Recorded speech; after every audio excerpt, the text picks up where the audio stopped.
Welcome back to the channel and welcome back to another edition of the Spurs Chat podcast, where on this edition we'll be talking about Tottenham's 1-0 victory at the Tottenham Hotspur Stadium against Portsmouth in the third round of the FA Cup. Job done today. We're now in the hat for the fourth round. Now, if you're watching this on YouTube, please do hit that subscribe button, like, share and comment below. Give us your thoughts on the game in the live stream. And if you're listening to this on an audio platform, please do hit that follow button and leave a review if you can.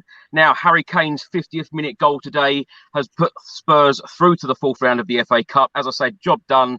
That was his 265th goal for Spurs. He is now only one behind Jimmy Greaves, equaling the record. Let's hope that he will beat the record in the North London derby next weekend. Christian Solini has just come out and said we progressed in the next round. This is what we wanted. And the fourth round draw will take place tomorrow around 4:05. Pre-Manchester City-Chelsea game. Now, to talk about today's game, I've got three very special guests with me. I've got returning guest Gareth back on the show. Gareth, how are you? All good, Chris. All good. Just on work here, so watch the game. Good to get through. I'm looking forward to the draw tomorrow. FA Cup's always a special competition. Obviously, I don't want to mention the word trophies, but it's definitely the most winnable competition we're left on. So we have to go all out for it. I was happy to see Kane and so on playing, and we went very strong.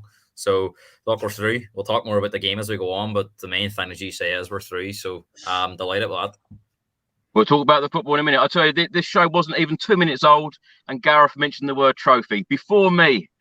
That's unbelievable. Well, I should have said, actually, Gareth, you're from Northern Ireland. We've got Melvin back with us from Malta. Melvin, how are you? Yeah, I'm good. You know, it's always exciting to watch Tottenham play. It wasn't the most exciting match, but you know, we're into the next round, which is the most important thing. And it's with Tottenham, it's not always a certainty that, you know, we can always slip in these games, and if you're not careful. But you know, we got it over the line today, and that's what the most important thing. And that we're in the next round, and no one got, you know, any injuries, hopefully, and you know, players gain some fitness and some confidence, and it's what we need. So yeah, looking forward to the draw. And we've also got Roy Price with us for the very first time from Wales. Roy, I know you're a big fan of the show. You're always commenting on these shows. It's great to have you on. Oh, pleasure, Chris. It's obviously I've been waiting for a while. To be honest, I feel, you know, you got you three on the others first teamers, and I feel like Jed Spence gets on for a cup game. So no, you're going to get me. You're going to get more minutes than Jed Spence. I don't expect to be with the Champions League games and the Premier League. So I'm happy to have a run out in this cup tie. Well, it's great to have you here. I should have said, actually, in today's game, it wasn't the best game, but as I said, job done. One shot on target from each of the teams today. Gareth, let's start today's show with you. Your thoughts on today's match. I know it doesn't really matter about the performance sometimes because, of course, you go through to the next round. But what did you make of the game?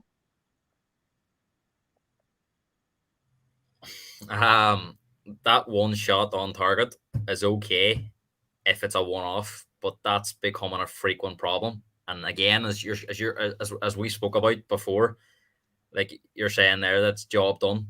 But it feels like too many times this year it's been job done. And again, it's quite uninspiring. First half, again, we were very. I think the system at the minute, it's very rigid. Even against Portsmouth today, I really wanted to see four at the back just to see if we could do something different. But I knew Conte wouldn't change it. Like you say, the stats there, we dominated possession. A lot of shots from outside the box, but didn't really create a lot of chances until the second half. It's a bit of a worry, Chris. We're not creating opportunities, and even against a mid, they're 12th in League One. They just sacked their manager. You know, we really should be going out there and putting that game to bed in 15, 20 minutes. Understand it can be difficult to break teams down at times because they were camped back, but we're crying out for a creative midfielder. And it just seems at the minute, Chris, if Harry Kane doesn't score or he doesn't produce a bit of magic, then we're very limited. And you know, we're going to find out coming up with the games ahead how good some of the players are, because we've got some tough ones coming up. Absolutely. Melvin, let's come to you. Your thoughts on today's game? Yeah, it's a bit of a strange one. Usually when we, you know, switch 3, 4, 5 players from from our best 11, we usually struggle. And, today we struggle to create a little bit. I agree with Gareth. And it's just this Conte system. If you don't have, really, really fast, pacey, wing backs that can produce it, you just struggle. And, Skip has not been the best of players. He's still finding his feet. And I think he also let us down a little bit the last 2 games. He didn't make any mistakes, but he didn't really do anything magic. The only bit of exciting thing to see during this game was Sarr. I know we're gonna get into it, but the guy is pretty good. He's quite electric. He's quite quick. He reminds me a bit of, like, I guess maybe a young N'Golo Kante. The way he covers the pitch and he runs, he's so fast. And yeah, it's a strange thing. If we don't, we're also in a bit of a run where we don't score in the first half, and it's a bit of a strange game to talk about because it's an FA Cup game. It's not a league game, but we have injuries and we're still coming back from the World Cup. There's a lot of things you could point your finger on to blame these things, but yeah, it's a bit of a strange game to talk about today. Roy, what did you make of it? I'm not too disappointed. I think you got to take a lot of credit. I think Portsmouth's got to take a lot of credit because I thought the two Simpson and Morale, I think they had a cracking game in defence. And we haven't got the strength in depth as a team, quite clearly.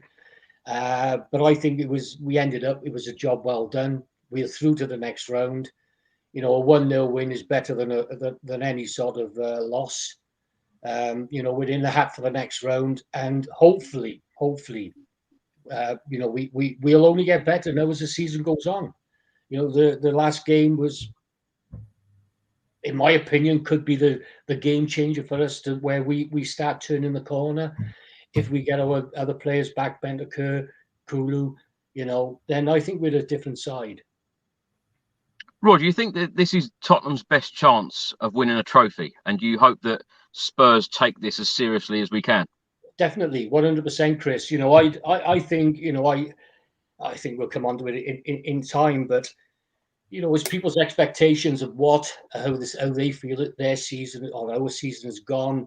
It's expectations, what people expected from the news that we were having from the transfers and everything else, and the players we brought in, and the Conte factor. But I think for me, progress would be 4th place FA Cup, or even 2nd or 3rd place, and maybe a good run in the FA Cup and the Champions League. But we need to see progress, and I think Conte needs to see progress. So does the club, and I think then there might be, I don't know what the hold-ups are with the transfers, not a clue, but we need to see progress, and I think progress for me personally would be 4th place in an FA Cup win. How do you stand, Roy, on when many fans say it's all about top 4? Forget the FA Cup, forget the League Cup, because I think that I'm one of those ones that are quite old school. When I look at the stats, 2008, the last time we won anything, which of course was a League Cup, 32 years since we last won this competition, the FA Cup. It's about time we put a trophy in the cabinet, isn't it? Oh, 100%. But the issue is, Chris, that top 4 is not a trophy. It isn't a trophy. And your 3rd place runner-up, if you like. Having said that, it brings, esteem to the football club. You've got more chance of signing, quality players if you're in the Champions League. So it is important you're in the Champions League. But to finish 5th and winning the FA Cup, in my opinion, would stagnate, would sort of equal out not finishing 4th and winning a trophy. So I believe for us to show progress is finishing in the top 4. Definitely, we need to be a top 4 team. We also need a trophy. So I think it goes in hand in my humble opinion. That the trophy is important, but so is top 4 finish. Gareth, you weren't even born when Spurs last won the FA Cup, were you? 1991. That was 1987 for me. So haven't even seen Spurs in an FA Cup final. Melvin, you're the same. Yeah, 1993, a bit closer, but yeah. Gareth, let's come back to you. Where do you stand on the whole? It's all about top four. Would you like to see Spurs win an FA Cup or a League Cup and perhaps take these competitions a little bit more seriously? Because Stellini's come out and said today, we progress in the next round. This is what we want. He said in the press conference as well that, we want to take this competition quite seriously. But only last week, Antonio Conte said it's all about the Premier League and the Champions League. No disrespect to the League Cup and the FA Cup. I don't know. I think from my point of view, I'll start with me before I go to Conte. I would love to see us have a good run in the cup, especially if it's been out of the League Cup. Champions League doesn't start again the February, so you've an all round at the end of January. So if you won that, you're into the fifth round, and I think actually the fifth round might be before the AC Milan game, so you could potentially be in the quarterfinal before you play AC Milan. So I think you have to go all out. I'll be totally honest with you, I don't see us finishing in the top four this year anyway. We're not consistent enough. I think there's at least four better teams than us. I think there's two spots definitely gone already with Man City and that other team up there fighting for the league. I don't mention. And I think Man United will be in there. So I think it's between Newcastle, Liverpool, and possibly us. But at the minute, I don't see us getting anywhere near that. So I think a good run in the cup is about as all we can ask for. But if you go back to the Nottingham Forest game, we played quite a strong team against Nottingham Forest in the League Cup, and I think we were very, very poor. And if you go back last season to the Middlesbrough game, we went pretty strong in the FA Cup and got beat anyway. So I do think Conte will take the cup seriously because he does want to win something. If he wins a trophy at Spurs, he can say he's won something that no one else has won in the last 15 years. And if he wins the FA Cup, then he's the first manager since 1991 they won the FA Cup at Spurs. Look, cup runs is all about luck. Sometimes you need favourable draws. We've had a favourable draw in Portsmouth. We can in the fourth round you can easily get another favourable draw. You could play an our League One, League Two team, and before you know it, you could get to the quarter final without playing a Premier League team or a top six team. So it's when it comes to the crunch, have we got it? And the worrying thing for me at the moment this season is when we have played a team that's in and around us or above us, we've really, really struggled. And that's something that's going to have to change if we are going to go and win something this year. But look, we'll come on to that soon. But at the minute, I have no confidence in this team winning anything this year. I'd love to say I don't, but I do, but I don't at the minute. From what I'm seeing, I don't see it. Melvin, what does the FA Cup mean to you? It's a tricky question because obviously we want to win trophies, but you kind of have to look at the big picture.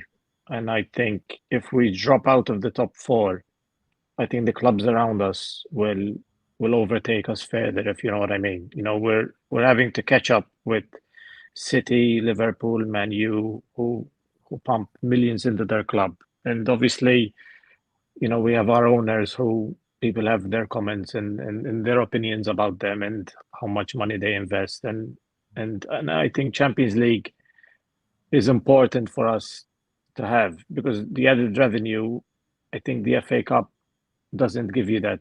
Obviously, I want to win a trophy, but I think if we win the FA Cup and drop out of the top four, and next summer, Kane would want to leave or something like that, or a player doesn't want to come to the club that we desperately need, I think it could, hinder our growth and our project dropping out of the Champions League. And it's so important to stay in it and at the same time keep the other teams out. Because if Newcastle all of a sudden get into the Champions League, then massive players will start going to them.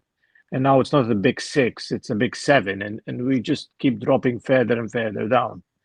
Especially if Arsenal get on as well, Melvin. Especially if Arsenal get on, that's going to be a big kick in the teeth to us because we'll be competing with them for players. I do agree with you. I do agree with that. Like you remember how it used to be a top four and now it's a top six. It's going to be eventually top seven, a top eight. The further we stay out of the Champions League, the longer we stay out. Now we're back in it. but we have to maintain it. We have to stay in it, and I think that will be and build upon it. I think Pochettino, the best thing we did, he came into a time where we didn't expect Champions League football. There was no pressure on him. We were between stadium moves and stuff like that, and he was allowed time to build, and there was no pressure. And if we lost the game, or you know what I mean, he had the time to build and really set down the foundations for the club. And I think Conte came in, and the ship was broken, and he needs time. But the fans still want that same results that we had from years ago. But I think he needs the time, and we need to stay in the top four. I think the FA Cup would be great if we win it, but I don't know. It's like we used to say under Jose as well. Get this guy to the final, and then we'll see. But you never know in football what could happen. Well, he did get us to a final when he was sacked 6 days before it. Yeah. Roy, let's come to you. Let's talk about the starting 11 today. Now, this is the starting 11 that was named an hour before kickoff. Forster, Royale, Tanganga, Sanchez, Davis, Sessegnon, Basuma, Sarr, Brian Hill, Son, and Kane captained the side today. And then the subs were Lloris, Doherty, Spence, Romero, Lenglet, White, Højbjerg, Skip, and Devine. And then just before kickoff, it was announced that Basuma had picked up an injury in the warm-up. Skip then started the game, and then Mundell replaced Skip on the bench. Roy, what do you make of this starting 11? Were you surprised the likes of Harry Kane played today? Any real surprises in there for you, this starting 11? No, I don't think so. I think it was a starting 11 I expected, to be honest. I think the three front players, Gill, Son, and Kane, deserved their start, and I think that showed intent, probably from the club, that they wanted to progress in the competition. The back line itself, to Tanganga, Sanchez and Davis. Again, you're giving our sort of frontline defenders a rest, which has got to be good. You don't want to keep playing them. You've got to swap around. So it's nice to see players coming in, but it comes down to the squad depth, and you had Royal on the right, and there's times that I personally, I don't like talking about players and picking individual players out, because it's wrong. We wish them to play well, but the guy just haven't got it. There was one moment in the game, I think it was around the sort of the 40-odd minute, and Royal gets the ball from the back, and he got an open space in front of him. He stops and passes the ball back. That is you shouldn't have to teach a professional footballer to go forward when there's space in front of him. And in my opinion, that's criminal. But then he made up for it. He had a fantastic header in the second half that hit the post. It's but he's just not consistent enough. And unfortunately, Sessegnon on the other side, he just cannot beat it. He didn't beat his man once today. And it's again, everybody thought there was a player in Spence. I'm not quite sure now. I'm really not. Well, I was going to ask that, Roy, because a lot of Spurs fans, particularly in the stadium today, expected Spence to start today's match. Loads of people have said it. Spence will start all of the cup games. He'll be in there. When we're playing lower league opposition, like games like today, Spence will be there. Why is he not getting these starts under Antonio Conte?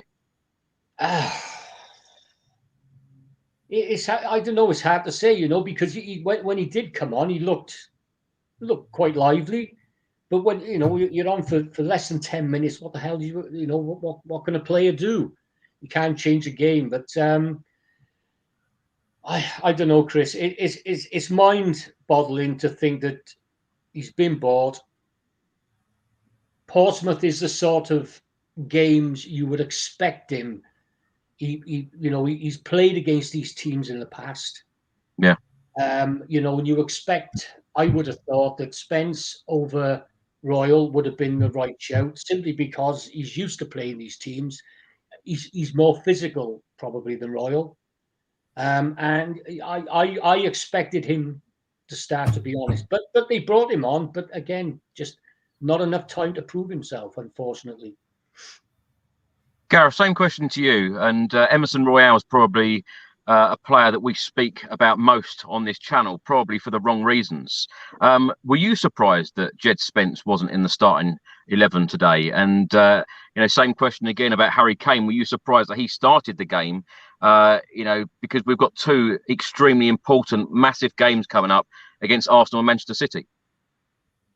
Start with the Emerson one. Why would I be surprised that Emerson didn't play over Spence? I couldn't believe that people expected Spence to play. Everybody wanted him to play, but there was no way he was going to play over Spence. Everyone knew that Emerson was going to play. And I'm looking at Spence. I don't even think he wanted to come on. Conte has absolutely destroyed his confidence. It's shocking. He's a young player. He's destroyed him. Absolutely destroyed him. I just don't see any way Spence will ever play under Conte, because like he's made his point. Fair enough, he didn't want to sign him, but he's playing our young players, giving them a chance. He's completely sidelined Spence, and he's playing players like Emerson who have continuously let us down. It's not fair, and it's one of the things that really annoys me about Conte. I know there's lots they like about Conte, but that's one of the things that's really starting to annoy me, that he's destroying a young player's confidence. And I mean, I've seen, it's not as if we're watching YouTube videos of him. I've seen him play for Nottingham Forest in the FA Cup last year, against Leicester, against Arsenal, against Liverpool. He is twice the player that Emerson is. And as Roy said, it's not as if he hasn't got the physicality. He's an absolute monster. If you look at him, he's tall, strong, fit, athletic. And then, as I read one of the comments, that he come on and passed it backwards a couple of times, his confidence is destroyed. And like I have no problem with Emerson at the minute. He's not good enough, but he's been chosen to play. We know Emerson's not good enough, but it's no longer his fault. Sessignon the same. Just not good enough. Am I going to sit here and blame a player that's being picked that's not good enough? No, because they're the players that keep getting picked. Can I ask you, Gareth, before we talk about Harry Kane playing, because you're a football coach, do you see that Emerson Royale is a better defender than the other right wing backs that we have? Because everybody's been stating that this is probably the reason why Emerson Royale gets the start above Doherty and Jed Spence, because he's a better player defensively. Do you see that as a coach? No, I definitely, he's definitely a better defender than Doherty, 100%. And that's one of the, I think there was a game last year at Anfield, Emerson probably had his best game for Spurs. He was excellent. They kept Manny quiet. I do think he is a half decent defender. Don't think he's great, but I think he's better than what we have. But in a game like against Portsmouth, where you're going to be having we had 72% possession, which wasn't a shock to anyone. You're going to dominate the ball. You're going to have a lot of chances in the final third. You want someone that can cross a ball. You want somebody that can, I look at Emerson, he just kicks the ball in there and hopes for the best. He's not that type of player. Like, he is more of a defensive player. But that just proves today, that Spence won't play. And I think, and this is it, this is the other thing that's been around me with Conte and Spence. He's been bringing him on in the 88th, 89th, 90th minute, almost embarrassing him. Just don't bring him on at all. There was a stat against Aston Villa. The commentator on Sky Sports, I think it was Rob Hawthorne, said he come on in the 88th minute, and bizarrely, that's the earliest they got on in a Premier League game. And as I say, some of the coaches, players, and sometimes what we do is coaches is we'll bring a player up from the younger group. They go and play with the older group for a day, and they come on and they'll get 15 or 20 minutes. And, if they're doing well, it's a bit of experience for them. But, I mean, if you're going to treat players the way Conte treated Spence, I just don't get the treatment at all. Unless he's doing something in training, he's not putting the work on. But we've heard nothing about that from the likes of Alistair Gould or anyone else. So I just think it's because Conte's making a point to Levy that don't be signing players that I don't want. And Spence is sort of... Gareth, I think, though, it's not just... Conte's not playing any of the young players. It's not just Spence. Yeah. It's he's played Gill a bit more now, and he's played Sarr a few times. All right, he's been forced on that a bit with injuries. As you say, he's not he doesn't play young players a lot. But I just think his treatment of Spence has been pretty poor. And the big issue that I have as well is Sarr might not be playing because we've got Højbjerg and Bentancur, and they're two reliable players that perform every week. You know, we've got right backs that are struggling, massively struggling. Okay, Doherty's done well the last game or so, but, you know, Spence should have had an opportunity by now. He didn't start the League Cup game against Forest. He come on and did okay in that. Today, he didn't get on for, what was it, 12 minutes, and the game was over. You know what I mean? Spurs were just happy to keep the ball, run the clock down. He's not really been given a 30, 40, 45-minute run. They go and show what he showed last season at Forest. And we're talking about a player. He didn't come from League Two or the Conference League. He came from a championship and a team that got promoted that beat 3 Premier League teams in the FA Cup last year, and he was a big star in them once. And they didn't just beat them teams. You know, they destroyed Leicester. They beat Arsenal 1-0, and it was a convincing 1-0. They were very unlucky to lose to Liverpool 1-0. Even Liverpool said after the game, Klopp said they were quite lucky to win that game. And Spence was one of their best players in every one of them games. So from what I've seen, there's no reason why he shouldn't be getting a run on the team. But look, it's a story that'll continue to roll on. But that's one of the really disappointing aspects of the team at the minute. And one of the reasons I'm so angry at Conte is he's not giving someone like Spence an opportunity when all our players are continually letting the team down. But Chris, to answer your question about Kane, quickly, I'll just say that, look, if Harry Kane doesn't play today, I don't think we won that game. I think he's forced into playing him. You know, if Kane wasn't on that team today, I don't know if we won that game. Like, we had a couple of chances, fair enough. Skip missed one. Emerson had the header at the post. But apart from that, it was Kane's magic that won the game. So he has to play every game. And, you know, you were saying about important games coming up. If we want to win a trophy, today was a really important game as well. And that's why Kane played. Gareth, just very quickly, you spoke a little bit about Antonio Conte there. Are you still fully behind him? Well, yeah. Do you know what? There's a lot to like about Conte. You know, I like his honesty and I like the way he speaks towards the board. And but the style of play is really, really tough to watch. I mean, you go every week, Chris. Even today, the crowd was flat. I don't think the crowd are as united as they were. Don't get me wrong. The hour night on the TV, I thought the away fans were fantastic at Crystal Palace. And you know they were chanting Levy out there. I'm sure 90% of fans are behind him, but from what I'm watching at the moment, I'm not convinced that he's the future for Spurs. I'm not. People will look at the trophies. He's one of our clubs, but Mourinho won trophies at our clubs and it didn't work at Spurs. I'm basing on what I've seen at Spurs. I don't care what he did at Inter Milan. I don't care what he did at Chelsea. I'm judging on what I've seen at Spurs. Last season he did really, really well, but this season I haven't seen enough from the Spurs team to suggest that we're progressing or moving forward. Melvin, let's come to you. Still talking about this starting 11. Out of the 11 players that started the game, who do you think grabbed their opportunity? Because there are a number of players that played today that haven't played or featured a lot under Antonio Conte's time at Spurs so far. Who do you think really grabbed their opportunity? Probably, you know, Kane, Son, Sarr. I think Sarr was really impressive. I think he's not really put a foot wrong. You know, it's a 2-man midfield. It's a very big pitch, and you know, 2 little guys. You know, skinny players, Skip and Sarr, and they have to control and boss that midfield. And I think they played together really, really well. It's impressive how quickly he runs across the pitch, how comfortable he feels on the ball. He's like quite similar to Bissouma and Bentancur in a way, like combined, because of his physicality and his athleticism. And yeah, I've been really impressed with him. And he's been going under the radar, doing some work in the training ground, and he was a player that featured at the World Cup at such a young age. And I think as a youngster, he was really, really highly rated. And yeah, it's good to see some of these players take their chance and get some minutes under their belt, like Jeffet Tanganga and even Sanchez didn't really make any mistakes today. And it's a difficult game to gauge because we're playing we're playing a team from League Two or League One, you would say. League One. Yeah, so it's not really a championship team or a Premier League team, but you know, you have to win these games, and it's good. It's difficult, like I said, it's difficult to really get a grasp and an idea of where this team is. Because if you think if we played a much better team, maybe we would have struggled. And again, if Kane doesn't produce a moment of magic, you really feel like we don't have a chance to score. Because if Kane doesn't score lately, we won't.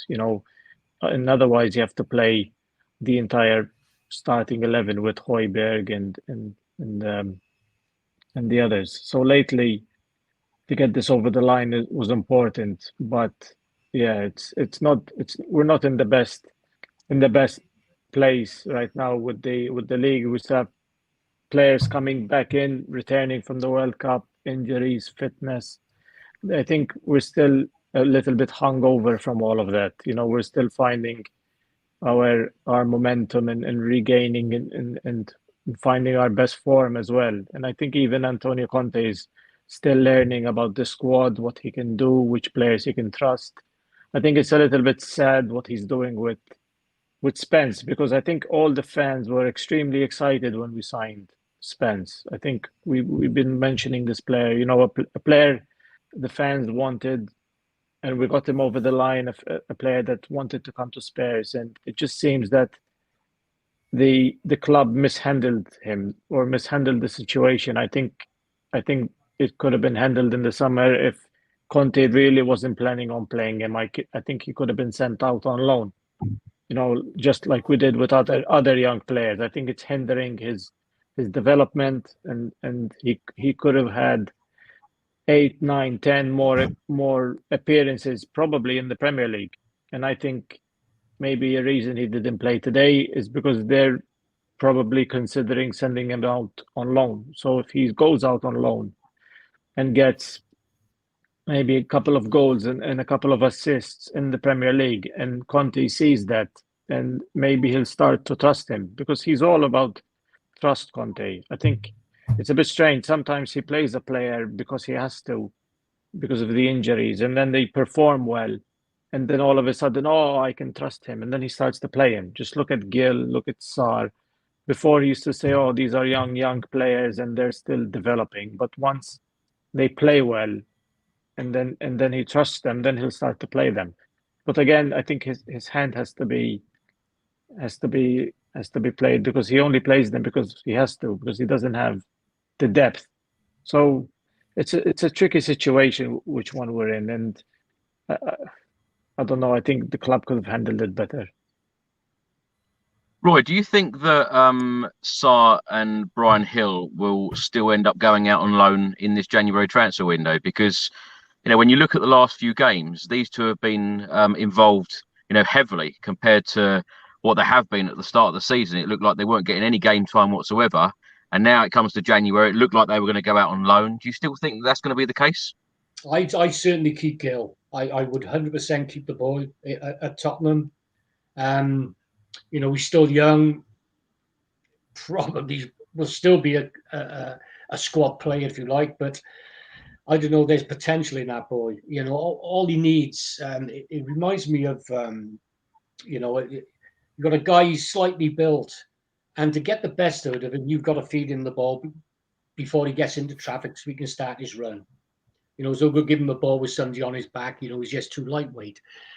And there is a player in that. He was doing things today that your likes of Royal and other players can't do. And he's quick.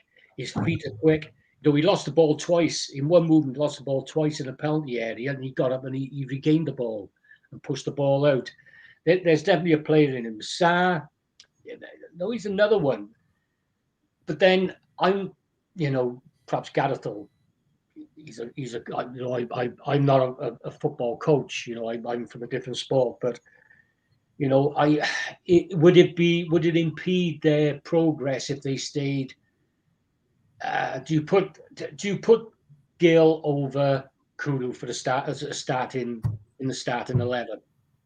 No, you don't. So is it fair to keep the boy as a squad player on the bench to come on when the game loosens up, maybe? Or is it best for his progress and for Spurs' progress to send him out on loan? That's somebody like Gareth would probably know a lot more about that than I would. You know, he needs game time. You have to have the strength and depth to do that. Ideally, you'd probably like to send Gill on loan to a Premier League team. I don't really see the point in sending him back to Spain. He needs to go and play in England. But you have to have the strength in numbers, and we don't have that at the minute. And we're going to talk about transfers, as Chris said, later on. But, you know, I don't really see us bringing in too many players. So I think you have to keep Gill, and I think you have to keep Sarr as well, because Sarr has shown more to me than Basuma has all season. I really like the look of Sarr. I think he needs to brush up technically, give the ball away a few times with slack passes, but his ball recovery, and he's got something we really lack at times, is legs and athleticism.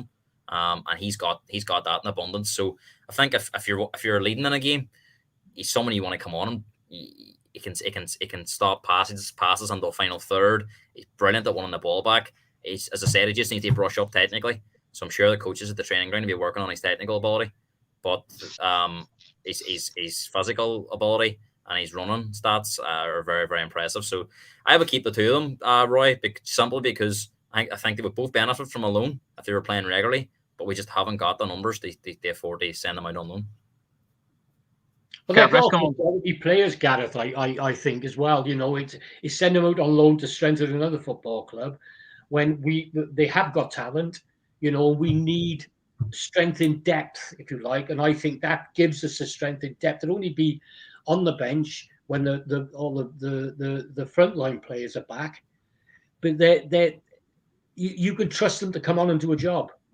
You can see it with Gill, like especially in the first half. Like in the ref, he was quite sloppy at times and he got brushed off the ball. But it was similar to the game the other night. Second half, he came alive, but more space when we scored. And you know, he needs games in the Premier League, and if not the Premier League, in the Championship. I think he is better than the Championship. But you know, I think somebody in the Premier League would take him. But he's one of them players. He needs football against resistance. See, in Spain, he'll get plenty of time on the ball. Technically, he's very, very good, but he needs football against resistance. So up against strong English defenders, physical game, and if he can master that, I think he could be a good player for us. Yeah, I'm completely with you, Gareth. I think if you are going to send him out on loan, it has to be in England. It has to be to a Premier League club. Completely with you on that. Let's talk about today's game. In the 12th minute, and let me just add, the Portsmouth fans were absolutely fantastic. Very, very noisy today. Lots of them in the stadium singing very, very loud. Now, in the 12th minute, they had the best opportunity to score. A cross came in from the left, headed on, and then it was hit first time by Hackett. It worried Forster, who made a good save. Gareth, what were you thinking at that point? Look, it was a half chance. I mean, it was probably the only time in the game they got anywhere near the final third. I thought Portsmouth were really, really compact. They done as well as they could. You know, if you had said to Portsmouth with that corner kick with a couple of minutes to go, you get the 1-0. That end of the ground where your fans are, you've been undone by a piece of Harry Kane magic. They would have took that all day.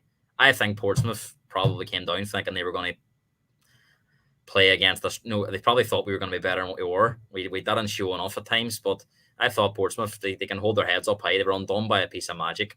Getting back to that point, it was a bit of scrappy play, and it sort of fell to he improvised well and he overhead kicked it, but it never really looked like beating the goalkeeper. And I don't think they had another chance in the game, bar a couple of corners. Second half, they really couldn't get out of the final third. But look, they made it difficult for us. I think they'll be happy enough with their performance. Yeah. And in the end, there was nothing they could really do to stop a goal. Kane's goal was magic. You know, you can analyse that till the cows come home, but it was just brilliant footwork, and he only needs half a yard. And as soon as I actually shouted goal before he hit it, because he's playing that well at the minute, as soon as he stepped on, you thought goal. But as you say, Chris, similar to the Spurs fans on Wednesday night, they thought the Portsmouth fans were excellent. You could hear it through the TV. They were fantastic. Yeah. Well, in the 14th minute, Heung-min Son put in a corner. Goalkeeper missed it. Harry Kane got a slight touch to it. It was saved, then cleared. And then in the 18th minute, it was quite a frustrating moment because the people around me got really, really angry with Emerson Royale. This was the second time in the first 18 minutes where he had such a simple pass to play and he just gave the ball. He just gave the ball away. It's so frustrating. And I feel like we discuss Emerson Royale, as I said earlier. We discuss him a lot on this channel, and we also discuss why Harry Kane is still taking free kicks, which we'll come on to in a minute. Melvin, What does Antonio Conte do from now until the end of the season with this right wing back situation? Does he play Matt Doherty? Does he carry on playing Emerson Royale? Does he give Jed Spence a chance, which looks highly unlikely? Or do we have to 110% go out in the January window and buy a player ready to walk straight into this team? If it was for me, I would do my best to buy a wing back that Conte wants and trusts, and I think the one we've been linked with, the one we played against in the Champions League, I think would fit our system quite well. Yeah, I haven't seen much of him, but he played quite well against us, so he can't be that bad. But I don't know. A lot of people seem to play well against us, so yeah. I don't know. It's a tricky situation, and it's something that the sporting director and Conte and Levy have to find a solution together, and there has to be a plan. And I'm sure, or I'm hoping there should have been, a discussion taking place before the transfer window opened, and they say, listen, this is the way we want to go forward. This is what we think. It's quite clear that from the left side, because there's Perisic, who's quite experienced, Conte trusts, knows the system, and is a wingback, and he already has 8 assists to his name, which is a massive improvement from last season. On the right side, not the same thing. Imagine if we had, from the right, 3, 4, 5, 6, 7 assists, whatever. It would improve our outcome. Yeah. It would improve our games. Even the tightest of games where we win 1-0, or we get a last minute corner or a free kick or a chance. The game is a really, really small margins. And, from our right side, we're only doing no look passes. We can't be doing those things. It's every time the ball gets to Emerson, it's just you just feel that the players are not going to be able to receive the ball. They're not going to make a run. On the other hand, when the ball gets to Kulusevski, you can see people are moving, people are expecting things. There's patterns of play. It's quite the opposite. It's strange because we have 2 players on both the right side, and Kulusevski is extremely. He links up play extremely well, and he plays next to someone where you give him the ball and he has to control it, and he has to look up. He doesn't know where the next pass is going to be. It's not as fluid when he plays as Kulusevski, for example. But I hope they buy a player. If football was, if it was simple, it's not like Football Manager, it's not like a computer game. You go out, you have the money, and you buy the player. I wish it was that simple, but for some reason, it seems with Spurs, everything is complicated, and I don't know. I hope they can get this one over the line, because it will improve us by, I think, quite a significant amount, and it could even be the defining factor of qualifying for the Champions League or not, because Gareth mentioned before he doesn't think we will qualify for the Champions League. I think it's quite early to predict that, because you never know in football. We're capable of going on a run like we did last season and winning 4 games in a row and then maybe drawing 1. And then, the last season we were capable of that. But this year, there's the added mix of the Champions League. We're still in the Champions League. We're still in the FA Cup.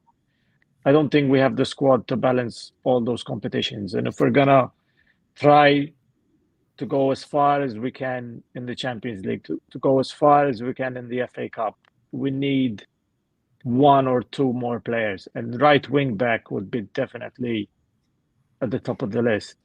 Because if we keep playing Emerson, the fans are going to be, booing, or even though they shouldn't be, because you have to back our players. And it's creating this weird toxic environment at the stadium, which isn't nice, because you want to be going to these games and feeling, the like the Arsenal game last season was the game I went to after COVID, after the pandemic. It was the first game back after 2.5 years for me, and it was the most electrifying game I've ever been to. Fantastic. And it was incredible. Like, you could see you could see like the energy in a weird way. It was like you could almost see it. It was amazing.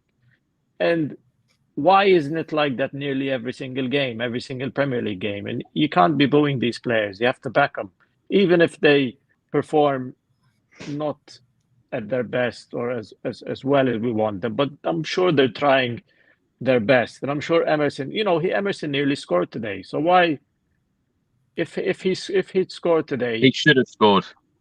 yeah, he should have scored. He nearly scored. He hit the post, unfortunately. And I think if he would have scored, and that would have helped his confidence. And let's say Spurs don't buy a right wing back, which is something that Enoch and Levy are capable of, messing up the transfer because they've done these things before.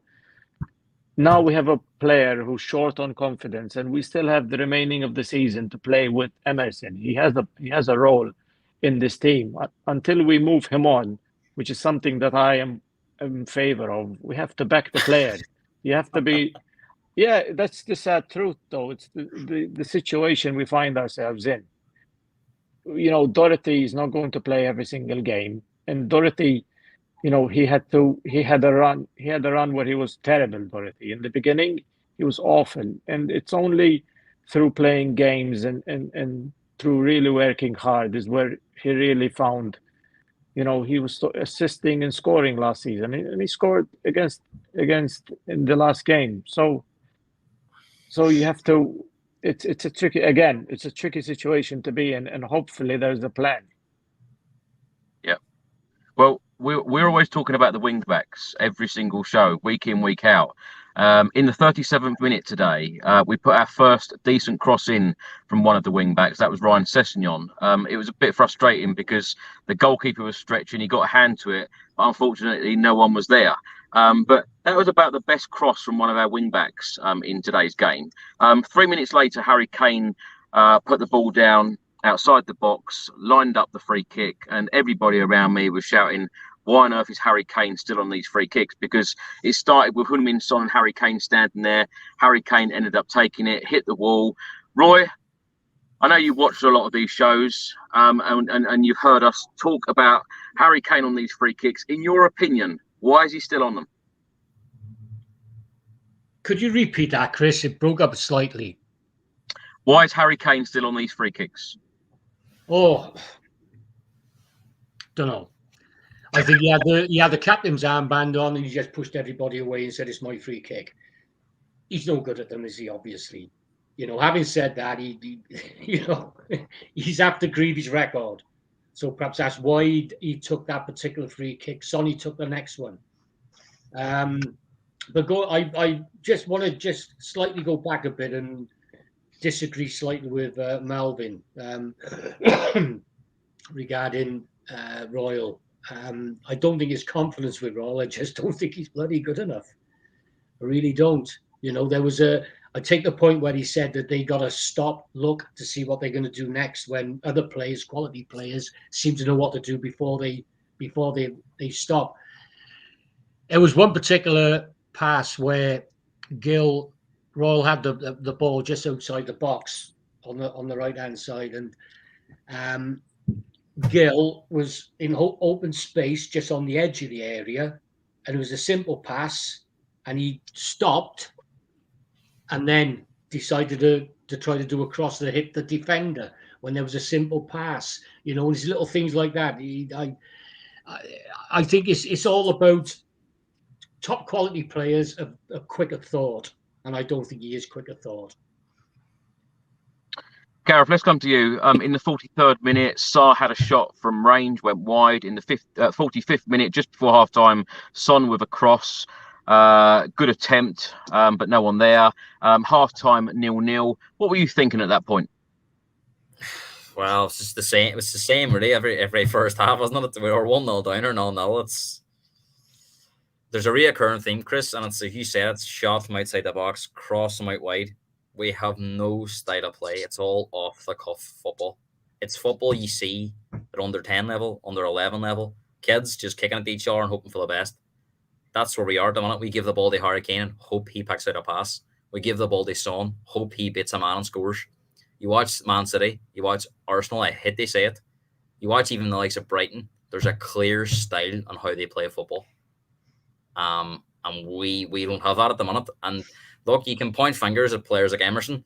As Roy said, I agree with Roy and Melvin. I think he isn't good enough, but I also think his confidence is completely torn to pieces. But again, that's not his fault. He's continually getting picked. And as far as Harry Kane's concerned, if Harry Kane wants to take a goal kicks at the minute, I would let him hit them, because without Harry Kane, we are a mid-table team. I'm serious. We are that far off it at the minute, Chris. As Conte said himself, every game's a struggle. Even today was a struggle. We play well in the second half against Crystal Palace the other night, but to me, that's until I see that happen 2, 3, 4 times, that's a flash in the pan. I honestly think Harry Kane turned that game on its head. A great he scored a header, great cross, and Perisic scores a great second goal. And Palace were shell shocked. They were the better team in the first half. We've hit them with 2 goals, and they just couldn't recover. And then all of a sudden, we started to play our football. But I just don't see where we let teams come on. To me, our style of play is we play 5 at the back. We make ourselves hard to beat, even though we can't defend that well. We suffocate. We sacrifice possession and try and hit teams in the counter attack. And unfortunately, at the minute, Son's pace does seem to be. It seems to be in a downward spiral. He doesn't seem to have the pace he had a couple of seasons ago. So that counter attack at the minute's drying up. And in some of these games, Harry Kane's that deep because he hasn't touched the ball for 20 minutes. It's very hard to spring a counter attack. You look at the wing backs, Perisic, very good technically, but hasn't got the legs. And that's also a massive worry, because Sessegnon today is just nowhere near good enough. And Perisic can't play every game. He's 30. He's 35. Is he 36? 33. 33. I say his contracts. It'll take him to these 35. He's 1 more year left after this, so he's not going to be around forever. Even though he's quite good at staying fit, he doesn't have that many injuries. He's coming to the back end of his career. And as Roy said, or as Melvin said, them 8 assists have been really, really important this year. And again, in the right back situation, if Emerson is going to, I don't see a sign on that right back. Pedro Porro is it, because there's a clear fee there. It's a release clause. There's no negotiation. So if it's going to happen, it would have happened by now. And the fact that Conte hasn't signed his contract, I just think we're nursing this through the end of the season, Chris. I know you're a massive Conte fan, but I just think the club and Conte are trying to get the end of the season, and then there'll be a change in the summer. That's just where I am at the moment. I don't see if Conte was staying, this contract would have been signed and he would have been backed in this window. And for as much stick as Levy's got, I don't think he can back a manager if he's not signing a contract. I think it's a waste of time. If he's not going to be here in the summer, then it's very, very silly to give him money to spend on players that the next manager might not want. We'll come on to that question shortly about Conte and his contract. Gareth, just very quickly, in the 49th minute, Emerson Royale hit the post after a lovely cross from Heung-min Son. He's got to be scoring there, hasn't he? I think it comes off the side of his head and it hits the post. It's a really bad miss. If he heads it, he couldn't even head it with the correct part of his head. If he heads it straight, he scores. But look, I actually feel sorry for him at times, because the fans are on his back too. And I've been at the games. It's very hard to contain your frustration sometimes. But he is a human being, and I do feel sorry for him. Do you think, though, Gareth, being a football coach, you see players improve? Do you think that Antonio Conte can work with Emerson Royale to make him a better player? You have to have it first. You have to, a coach can improve you. You can improve you physically, technically, positionally. But I think with Emerson, you have to have that. That you have to have something there to work with, and it's just not there. You look at players that have improved under Conte. I think Højbjerg's improved under Conte. Bentancur's improved under Conte. Kulusevski's improved under Conte. He's improved some players. And I do agree with him. I do agree with him in some ways. And this fella here's right. I think a lot of players last year overperformed. The likes of Dyer, the likes of Emerson. To get us into the top 4. But this season it's going backwards. It's kind of how it started under Mourinho, where we had that initial sort of, we're top of the league, and we had that initial sort of improvement of players that's been here a long time, but it's plateaued again. And these players that have let us down for a long time are letting us down again. So, I don't really blame Conte for that. We do need new players. If it is Conte, I'll be fully behind him next season. But But if it is someone else, he needs new players. And look, there's managers out there. The one thing I would say is, Chris, whoever it is does have to be backed as well. So we'll be back to square one again. But there's a lot of players this club need moved on because they've been here too long, and I even think it's gone stale with certain players. Kane's got a big decision to make in the summer. He has dragged us through the mud that many times, and his contract's running down. So it's a massive summer ahead. I don't really see much happening in January, Chris. So I think we're going to be. I don't see many leaving. I don't see many in. It's very difficult to do deals in January. We were very lucky last year to get Bentancur and Kulusevski. We'll come on to that shortly. Melvin, let's come to you in the 50th minute. Of course, the only goal of the game, Harry Kane. He scored his 265th goal for Tottenham Hotspur, just now only one away from equaling Jimmy Greaves' record. What a goal it was. A great 1-2 with Ryan Sessegnon. A fantastic finish. Probably the best player you've ever seen in a Spurs shirt, yeah? Yeah, probably. Yeah, he's been excellent this season. Even in the Premier League, he scored 15 goals in I think how many games? In 18 games. I think it's his joint best start to the Premier League season. So he's been great. He's been really good this season. I think if Haaland wasn't here and he scored 22 tap-ins, with the media would be going insane about Harry Kane because and we've been playing really, really poor. We've been playing really, really bad. We've not been at our best. If we can only play like we did last season, and Son has been in poor form, and in the first half we've not been scoring. If we can somehow, improve these small details, and Conte can manage these things, I think he'll hit probably the most goals he scored in the Premier League for a season. I think his record is around 20, 23, 24, I believe. 25. He had 25 one year. Is it 25? Yeah. So he's only 10 away already with another 18 Premier League games to go because we're nearly at the halfway mark. So he's definitely on course to have one of his best Premier League seasons. We thought he hit that under Jose when he won the Golden Boot and the assists, but I think under Conte he's been just as good, if not better. And where would we be, if we didn't have Harry Kane? We're in, to be honest. Melvin, let's stay with you. In the 53rd minute, Heung-min Son had a shot which went over the bar. 10 minutes later, we had another free kick outside the box, which Heung-min Son took. This one went over the bar. In your opinion, should it be Sonny on the free kicks all the time? Yeah, I think so. I think Kane looks at these free kicks and he says, I'll probably score one or two eventually. Because in his mind, he's probably thinking, these will increase my goal tally. So honestly, that's what I think. He looks at these free kicks and he doesn't really care if he misses them, but he probably thinks one of these is due to go in. And he only hit the crossbar once or twice, but some of them were really, really poor. Yeah, but it makes you think, like, does he really score these in training? It's just these things really need to be answered because the fans are so curious of why he keeps taking them, because it's not like some of them are, inches away or hitting the crossbar. It's only one or two I remember him of hitting the bar, but the rest have been like awful. They've not been anywhere near. So it just makes you think, why do you keep taking them? Obviously he's very good at striking the ball, but was just not enough dip or not enough curve, and it just I think even Eric Dyer can take sometimes a better free kick than Kane. Roy, what did you make of Oliver Skipp today? Because in the 68th minute, he had a great opportunity to put Spurs 2-0 up. His shot went over the bar from close range after good move involving Harry Kane and Brian Hill. I think that's the part you're mentioning there, Chris. I think it was Gill.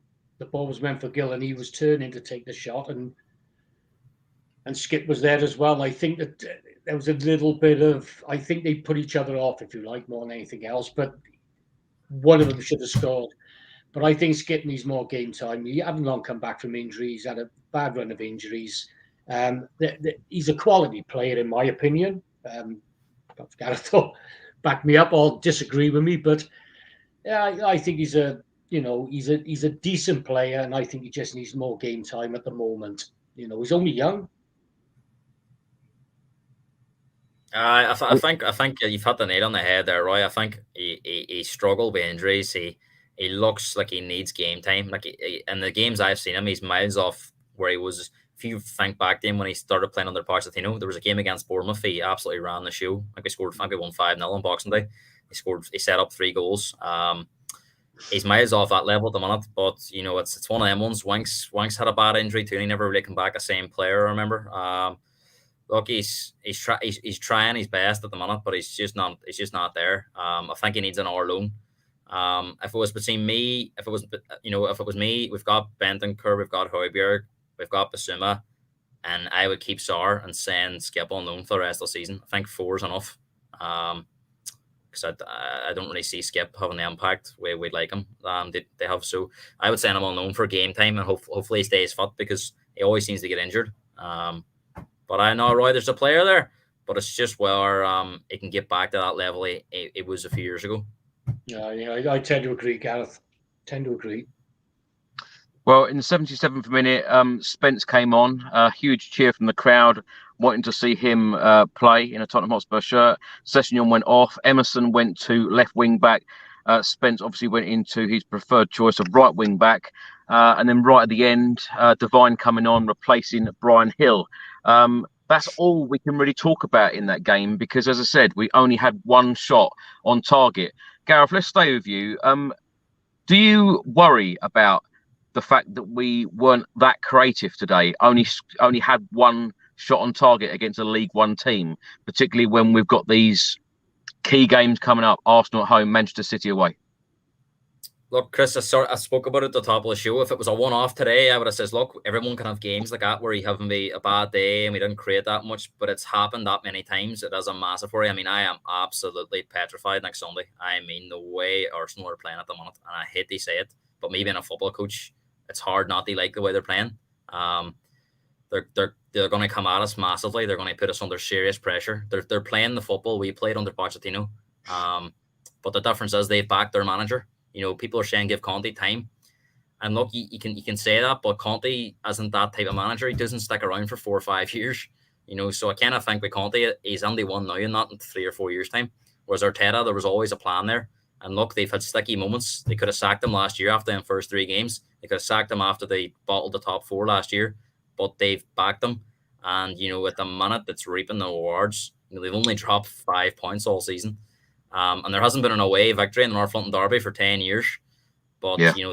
They're coming in this game as favourites, I've seen. So, we're rank outsiders. Anything can happen in the North London Derby. Our boys have to turn up.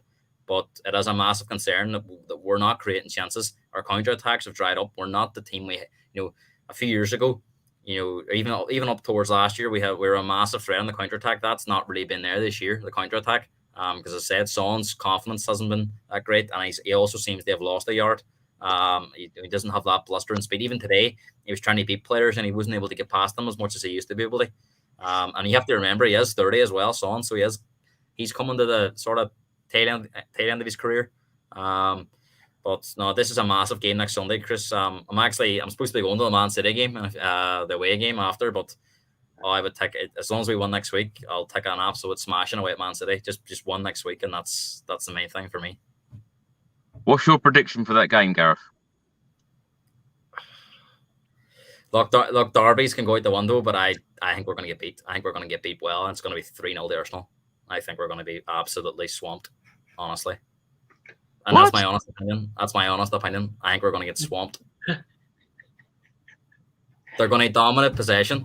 They're going to dominate possession. Our defense can't cope. Saka is going to, and Martinelli against whoever you know what?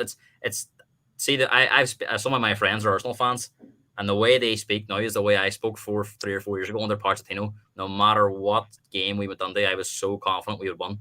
And you know, it's flopped now. Like as Roy said there, you know, about the fans, you know, they're at the games now, it's not the same. We're protesting, we're on about like we're calling out our owners. That's where they were 3 years ago. Like I remember like some of my friends, they were saying to me, like that time we played them at the last game at White Hart Lane. Like I went into that game thinking we were going to beat them 5 or 6. And even my Arsenal friends, they didn't want to talk to me because that's the kind of team we were. And they're kind of getting to that level and it scares me. And we're so far behind at the minute. You look at the way they're playing, there's a clear plan, there's a clear direction. And the one thing I've seen about Arsenal over the last few years is they're a soft team, but they don't look soft anymore. You know, they look like even the other night against Newcastle, they roughed it up. They couldn't win the game, they didn't lose it. You know, they beat Liverpool this year, they beat Chelsea away. In the home game, they absolutely smashed us to pieces. Like, you know, I'd love to sit here and say we're going to get a result, and I really hope we do. But if we can see that first goal, I don't see any way back for us this time. Melvin, how are you feeling about the North London derby next weekend?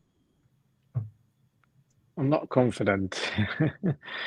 I was a lot more confident in the last, you know, home game that I mentioned, the 3-0. We beat them 3-0 not long ago. So you just see how quickly things can change. But yeah, it's you never know. You never know. Obviously, they're very strong, but they used to come, you know, 10 years ago, 15 years ago to White Hart Lane, and they had much stronger team, and they were challenging for the league, and they were even, you know, first place 15 years ago, and they still didn't manage to always beat us. We can always get a result, and it's a London derby.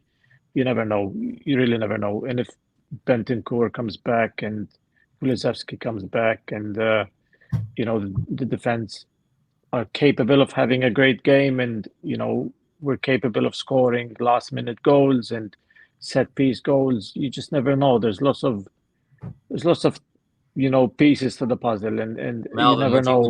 Would you take a draw now if it was offered? Would you take a draw? Yeah, I think I would. And that's a lot. And I swear to God, this is the first time at home I would ever take a draw in the last 10 years. Even when they were on their pomp under Wenger at times, I saw weaknesses in their team because they were always conceding goals. But this Arsenal team, it worries me. They seem like an all-round team, and that's what really scares me at the moment. I would absolutely I'd bite your hand off for a draw now. Honestly, I would. I'll tell you what, though, Gareth, the game that Melvin mentioned earlier back in May, when we absolutely battered Arsenal at Tottenham Hotspur Stadium, the atmosphere there was incredible, and that is exactly what we need again. And they talk about the 12th man. That you know, we definitely need that next Sunday to have a chance of beating them. I fancy us to win. I know some people are going to probably laugh at that, but I really do. Roy, how are you feeling about the game? I'm going to go for I'm going to go for the win. You know, I got a little strange feeling that it's a disbelief feeling to us. We'll get rid of the Irishman in a minute. I didn't want Kane to break the record today. I didn't want him to score a hat trick because the icing on the cake for me will be Kane scores 2 goals against Arsenal. We win 2-1. Yep. And he becomes the highest goal scorer in Tottenham's history. From a free kick. I go for the 2-1 win. Again, you got to. Hopefully, we got a pretty full team back. Bentancur should be back by all accounts. Kulusevski. Yeah, I'm going for the 2-1 win. I would never ever back Tottenham to lose. I don't care who we play.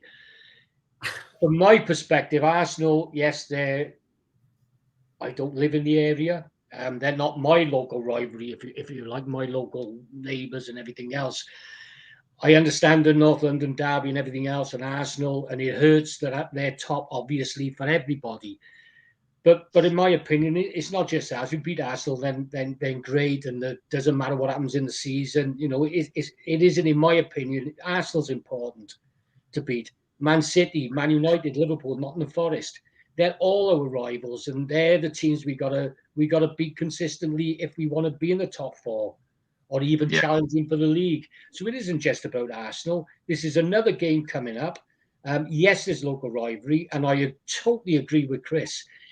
Our supporters, who's going to be lucky enough there's millions of Spurs supporters around the world. I would love the opportunity to be in that ground next Sunday against Arsenal and cheer the team on. And they have got to be the 12th man and put that club and team, the Arsenal team, under pressure like they did in May, and make them make mistakes. Do everything they do and cheer everything the Tottenham players does. And I think that got us not just the support, but obviously the players did the job on the pitch, but they got us over the line.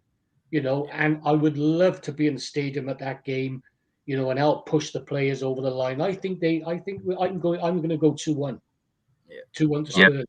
I hope so. But just like the comment there on the screen, that's what I'm basing it on. There hasn't been a single game this season where I've seen Arsenal and seen Spurs and think we can beat them. That's my worry.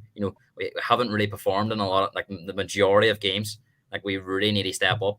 And are these players capable? Like, I think if Bentancur's back and Kulusevski's back, we've got a better chance.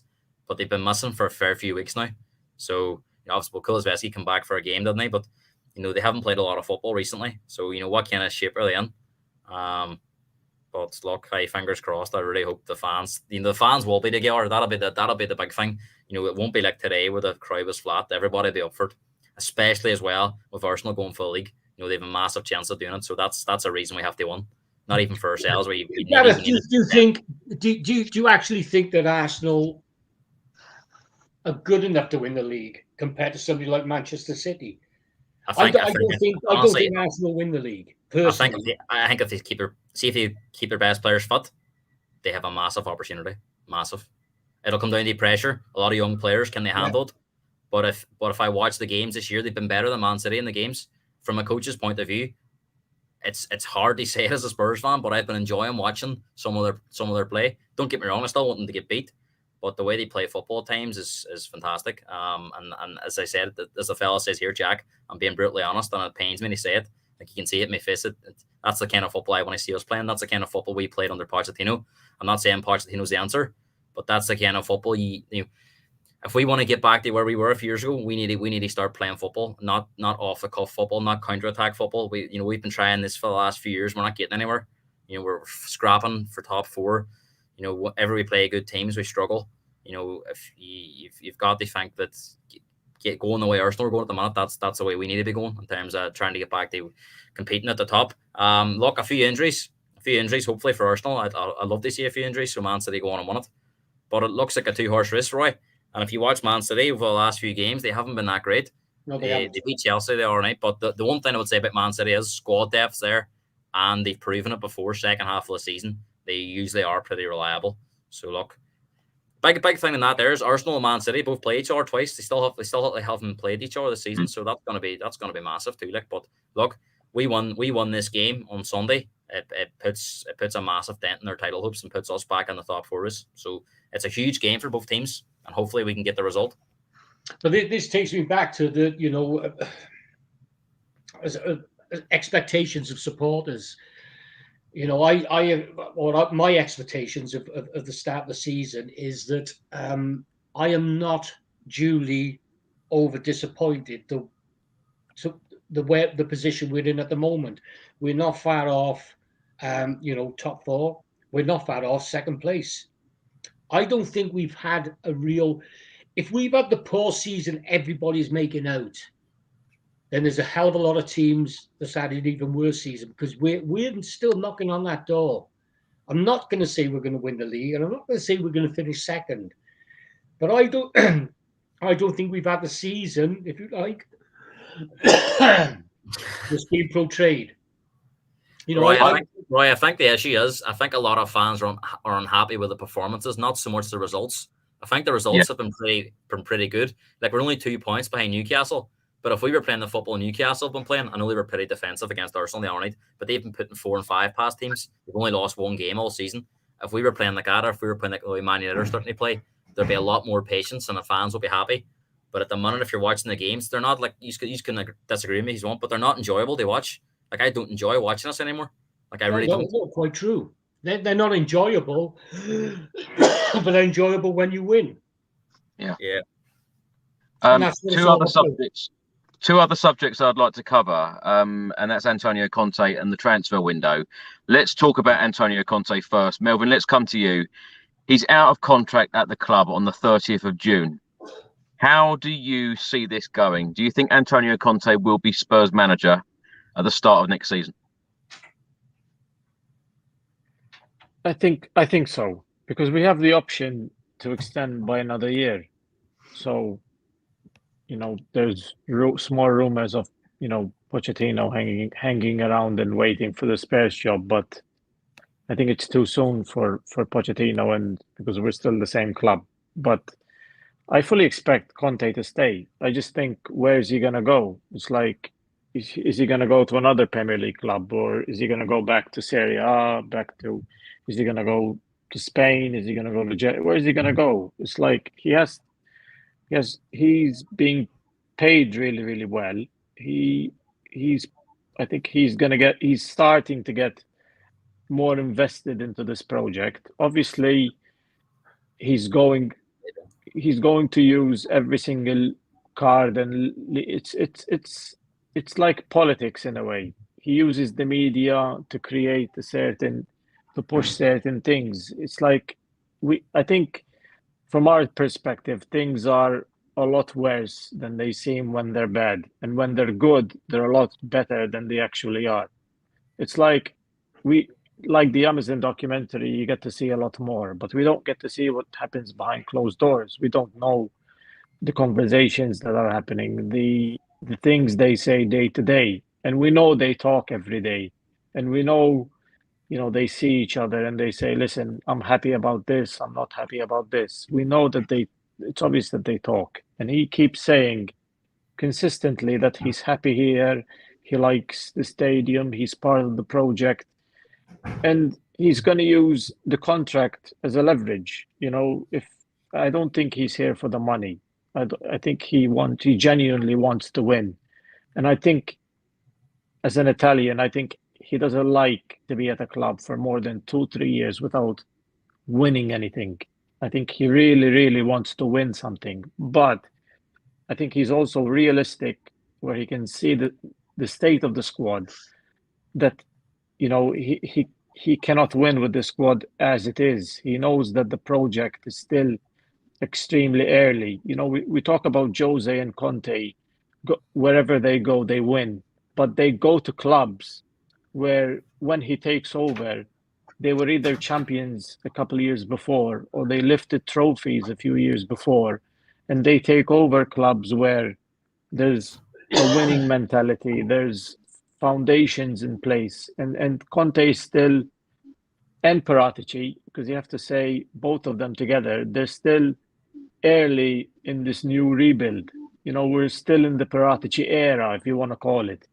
We're starting to see a couple of the young signings that he made, which we weren't excited about. We thought they were flops, and we thought we wasted money on them, but we're starting to see them really perform a little bit, and we can kind of see, okay, we know what you're doing there. And just like he bought the young player who's playing in the Serie A right now, it's all ties together. And I think, I honestly keep saying to myself, when they say Conte is going to leave, and I keep saying, where is he going to go? Where is he going to go right now better than Spurs? The United job, there's Ten Hag. City job, there's a manager. He's not going to go to Liverpool. He's not going to go to Chelsea. The Premier League is the best league in the world. Where is he going to go?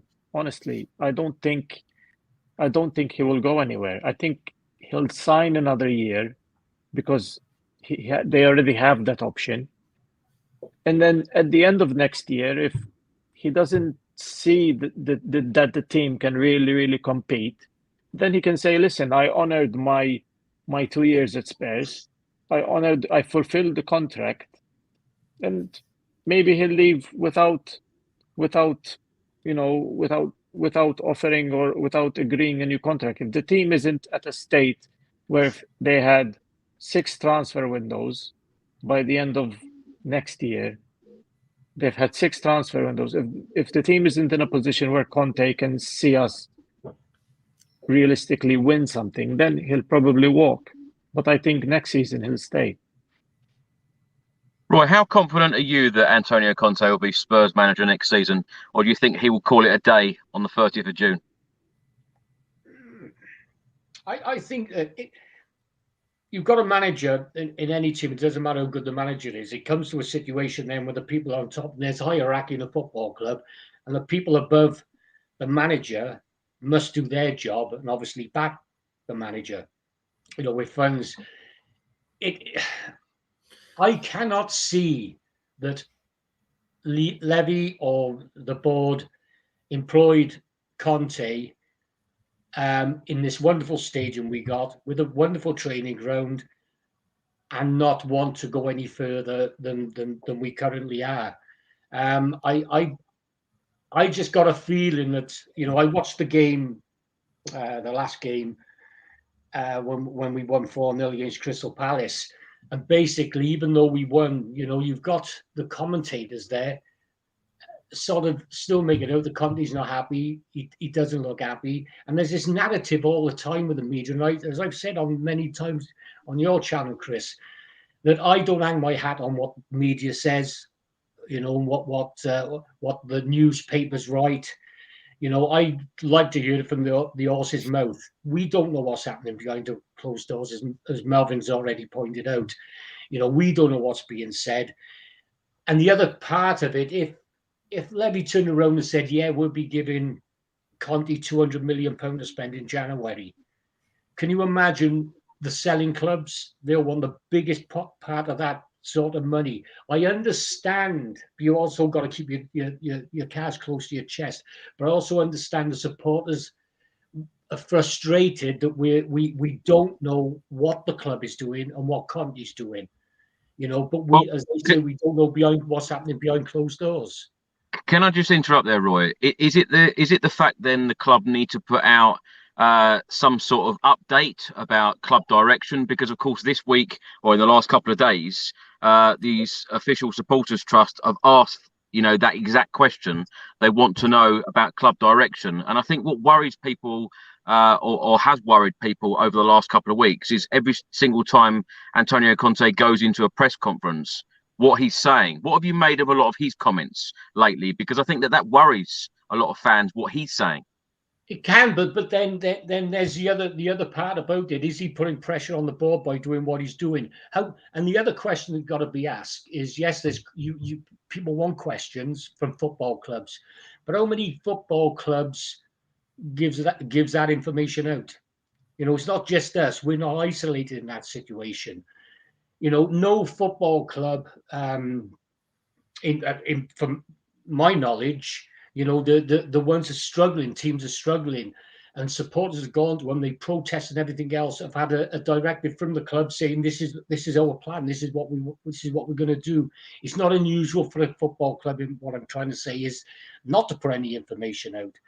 But as supporters, again, it comes down to the fact that individual people and what they expected at the start of the season, are they disappointed because of their own expectations rather than the club's expectations?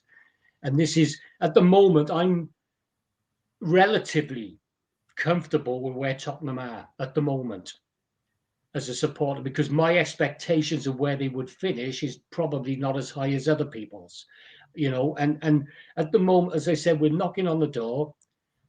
We've scored probably more goals than Newcastle, but everybody, the media is building up Newcastle as something great. But we've scored more goals than them. We've conceded, obviously, our damage have been the conceding of the goals. And I'm pretty confident we can get another central defender, a quality central defender, and a quality right back. I think, and we get the first team back, then, your Bentakers and Kuvaleskis and everything else. I'm pretty confident we got quite a solid football team that should finish in the top four.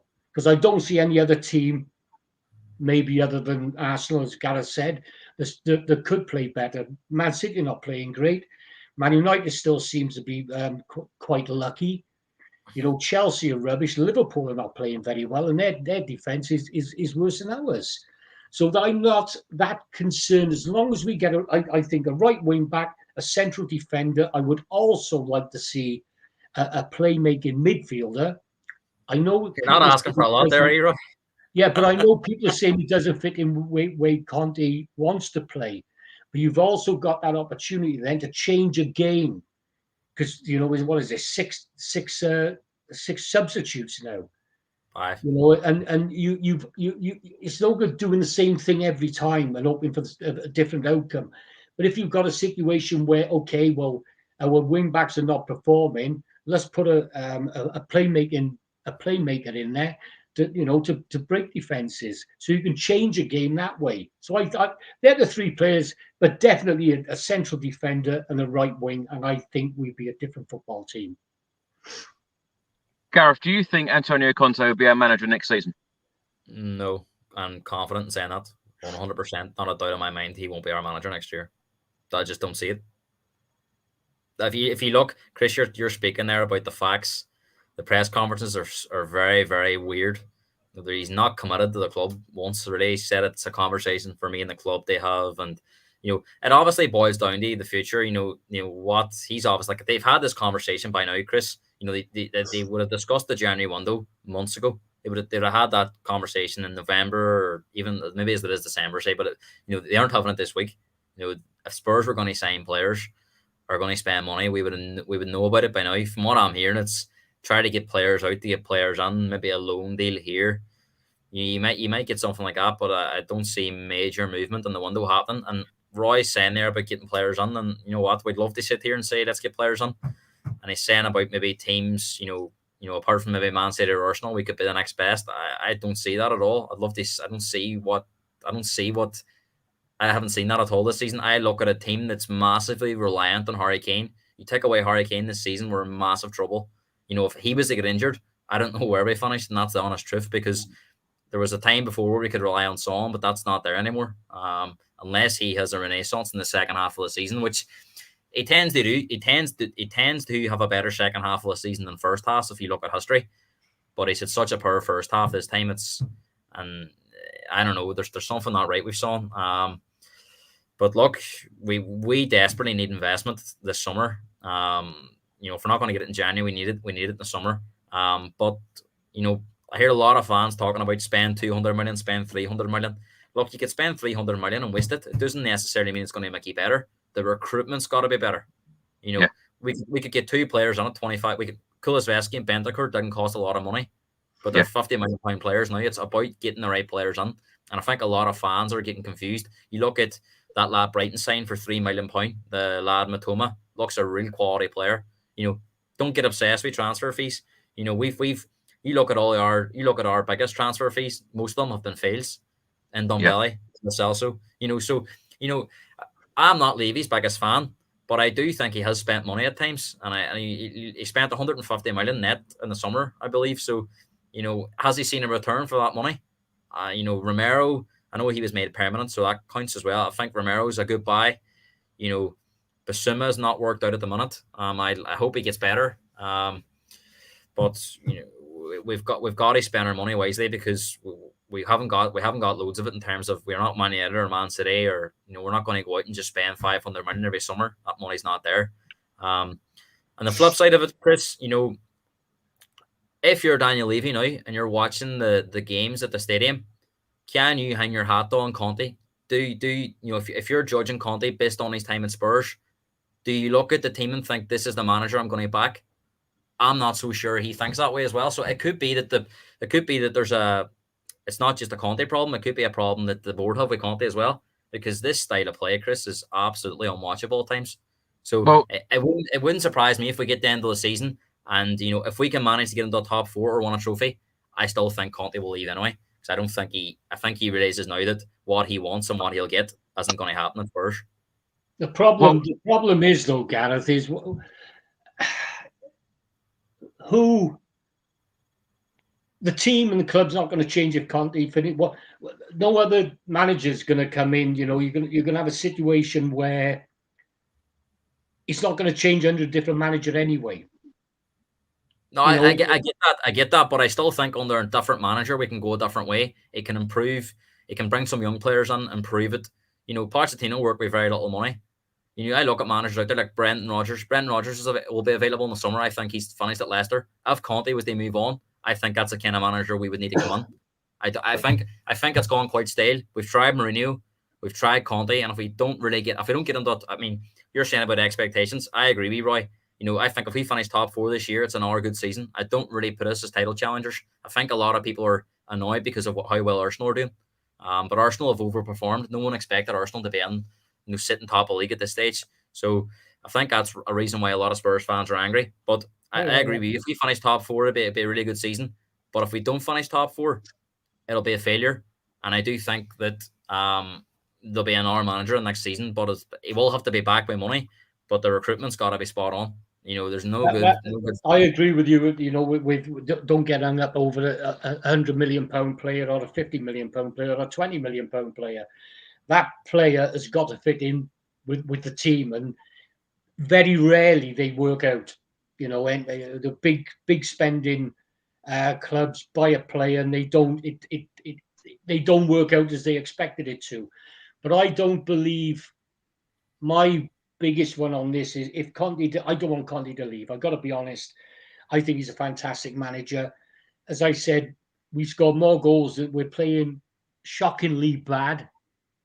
People are telling me, but we scored more goals than Newcastle, who's being lauded up as the great new football team in the world.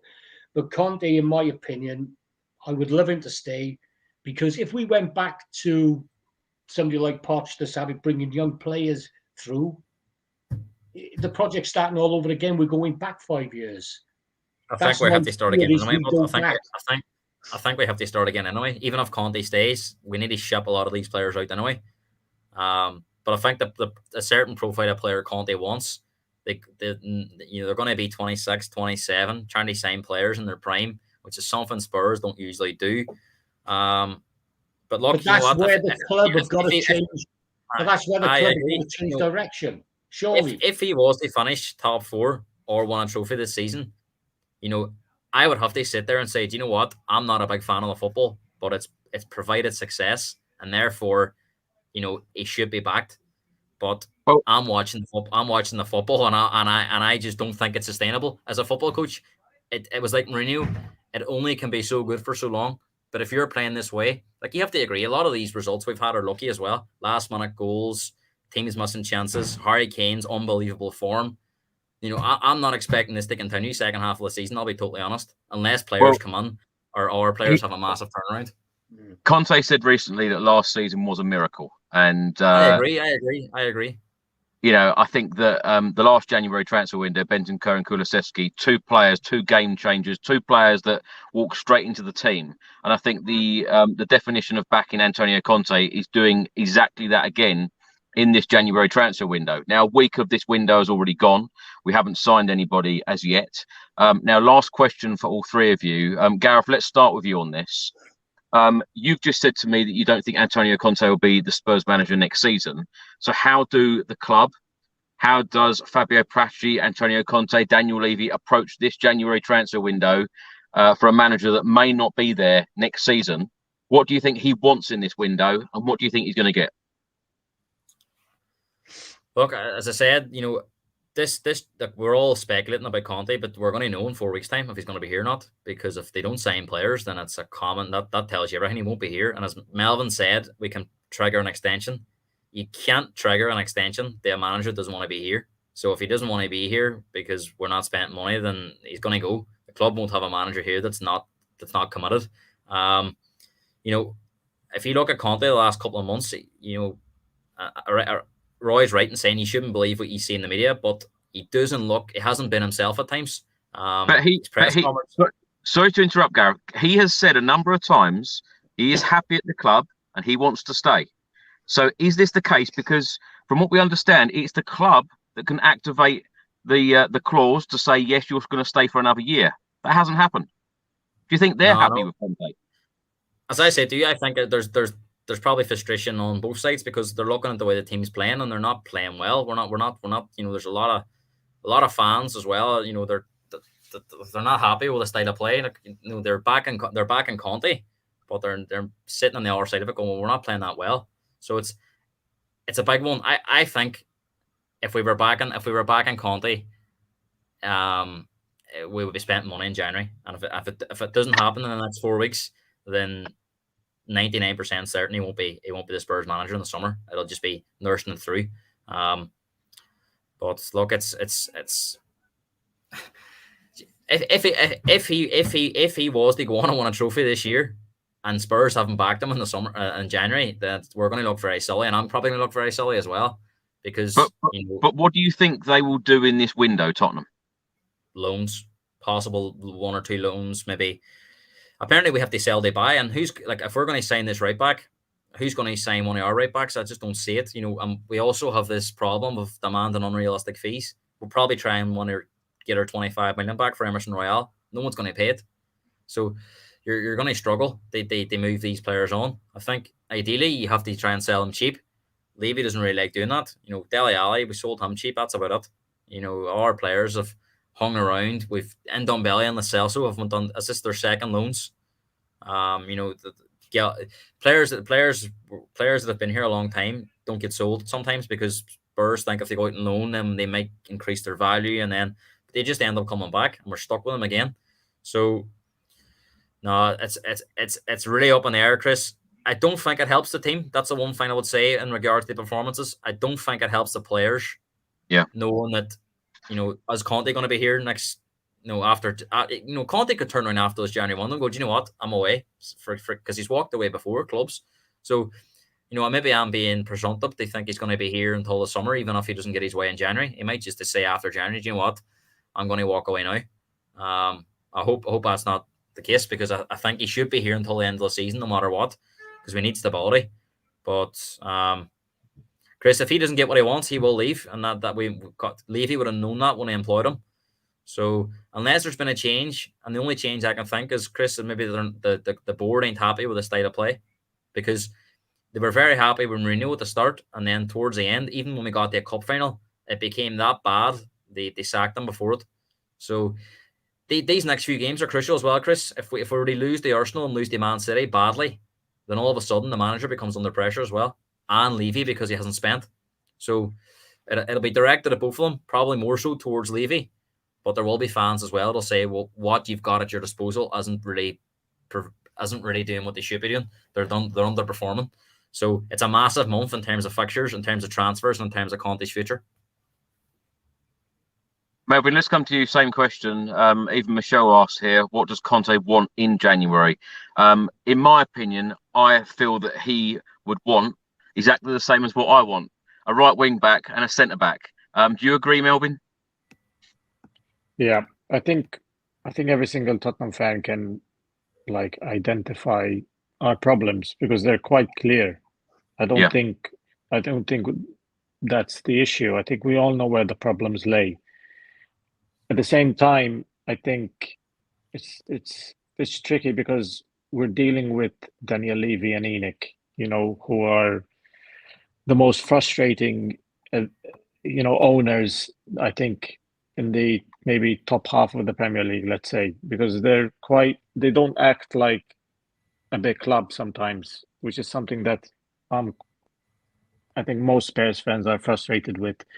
I think we don't do the extra 10-20%. In a way, look at the stadium. The stadium is the absolutely best possible stadium that they could have done. But when it's footballing things that are for the pitch, the first team, it's never to there is to do. It's always like that will do. It's always the cheap option or the short term option. It's never the absolutely best. You know what I mean? If Levy had the same motto when it comes to things to translate to money, things that generate money for them, it's always the best training ground, the best stadium. But why isn't it the best right back? Why isn't it the best right wing back? Whatever. Why is it, when it comes to things that matter on the pitch, the things that get us over the line, it's never the absolute best? Because it just frustrates the hell out of me when he can have such ambition for one aspect of the club, and he's a very good businessman because he doesn't spend a lot, but we've been competing and thereabouts, but it's just not enough to get us over the line. I just want to see that little bit more ambition from the club. It's frustrating, and I think most fans, and I mean Gareth, are quite young fans, but we have waited long enough. You know, we've last won a trophy since 2008, and I've not seen us win an FA Cup. You know, I've not seen us win the Charity Shield. I've not seen us.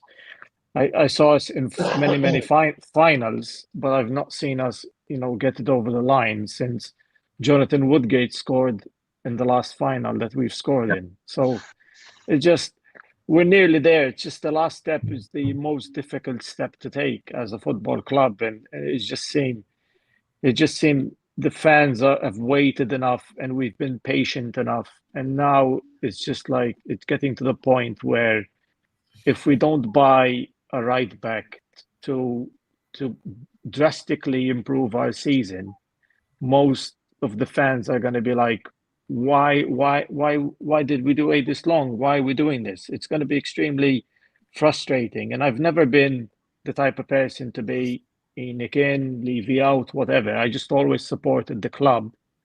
I think even for me, and I defend the club as well sometimes, and people call me, oh, you're a Levy lover or whatever. No, I support Tottenham Hotspur. You know, I don't support Levy. I support the club. But if this simple thing of buying a right wing back doesn't happen, it's going to be difficult to defend the club and their actions, because why? They can clearly see that if we don't make the Champions League, you know, 45 million, we get that from the group stage. If we cannot pay 45 million to save our season now in January, if we cannot somehow generate the funds, it doesn't make sense. You know, the short-term solution is to spend money. It's simple as that. The writing's on the wall, lads. I honestly think, I was talking about Rodgers there, but I don't even think it will be Rodgers. I think Pochettino will be the Spurs manager next year. That's my honest prediction. I really think it will be him. I think they'll bring Pochettino back. Levy will say he made a mistake sacking him, because I actually think Levy does think that. I think he probably realizes he backed the wrong managers. I think he gave Mourinho money, he gave Conte money. Pochettino didn't really get that money. I think he's probably thinking back that he should have given that money. So I think they'll spin an hour yarn, get the fans on side again, get going back to Pochettino. But look, that's not guaranteed to work. Pochettino hasn't had success since he left Spurs, really. So, you know, just because it was good that first time doesn't mean it'll be good the second time around. But that's what I think will happen. Conte will leave and Pochettino will come back. Yeah, I've said this many times, Gareth, that I love Mauricio Pochettino. I thought he was fantastic for Spurs. And when you look back, taking us to a Champions League final, and during that period, we hadn't spent a penny in 518 days. I doubt any manager will ever take a team to the Champions League final in history again without spending money in all of that period of time. But I just think that now is the time to get fully behind Antonio Conte. You've got a world-class manager at the club. You know, as we all say all the time, fantastic training facilities, fantastic players, a magnificent stadium. He just needs to be backed, Antonio Conte. And I just think that, you know, as I said earlier, in the January transfer window last year, 2 players can really make that difference of playing, you know, going from Europa Conference League football to Champions League football. And I just think with 2 decent additions within this Tottenham Hotspur starting 11 can get us Champions League football again, which I know, you know, Conte said was a miracle. Well, we need another miracle this season. It needs to happen. Pedro Porro, it is as simple as, you know, their manager even come out and said the other day, if someone comes in and pays the release clause, the deal is done. He will leave. There's even reports he wants to come as well. He's actually agreed to join. Fabrizio Romano has stated that he wants the move. He would love to join Tottenham. He's going to be the same price. It's going to be the same price in the summer anyway. So I don't see why we don't do it now. Yeah. So that's Malinovsky is a player that we were heavily linked with. A very, very versatile player. A player ready to walk in to the team. You know, he's not a young player. He's a player with experience. He's a playmaker. He can play. You know, anywhere across the front line and in midfield. I'm surprised that deal hasn't been done either. Roy, let's end the show with you. Let's get your thoughts on the transfer window. What do you think Antonio Conte wants, and what do you think he's actually going to get? I think you've hit the nail on the head, Chris, and Marvin, obviously. Melvin, it's definitely a centre back and a right wing back. The very, very, very minimum have got to be a right wing back. Very minimum. I know Conte has said, defence is fine. Is that just to build the players up? I don't know. We can see it's not fine. But, we need... I just cannot see the point in employing Conte and then our board not putting their hands in their pockets then to take us that little bit further. But going back to having a free transfer, was Kulu a free? Or on loan? Well, who was on loan? Bentancur or Kuvalevsky was on loan originally. Kulusevski. He was on loan originally. Then that didn't work out too bad. On loan with the potential to buy would be maybe a good option again for the right wing back. But Levy, I think you come to a situation where Levy have said that this club have got to move forward. We got this brand new stadium. He's made all the comments. We got this brand new stadium. We got wonderful facility. We've now got a world-class manager, blah, blah, blah. If Conte's not backed in the January window, I don't know where Levy goes from here. I really don't. And it has to work, Roy, doesn't it? It does have to work, and I cannot see where Levy goes or the board. If Conte walks, Levy's head's on the chopping block. If he doesn't back Conte, Levy's head's on the chopping block. Now, at the end of the day, he's built this one, but I know Gareth mentioned about he can go back and say, Poch, I've done the wrong thing by having Conte, Mourinho, blah, blah, blah. Well, then the question got to be asked, well, are you any good at your job, Levy? If you keep making these mistakes, are you actually any good at doing this job? And that's the question that's got to be asked, I suppose. But, from an outside perspective, I cannot see any reason that Levy shouldn't back him, and because he's brought him in. I didn't bring him in. None of us brought him in. So are you going to keep making these mistakes, Levy? And you're going to keep putting us backwards all the time? Roy, the problem is Levy's bosses are always going to be behind him if the club is making money. Levy sacked many managers. I don't think Conte leaving's going to... Yes, the fans will be restless, but the board, as long as that club is making money, then the club are going to be the bosses are going to be pretty happy with how he's running it. And that's the issue we have. We're looking from the football side of it, but from the business side, that stadium's making an absolute fortune. It's printing money, and that's the problem we have. No, but then that's the problem Levy have got. You just hit the nail on the head. We know that the stadium is making huge amounts of money.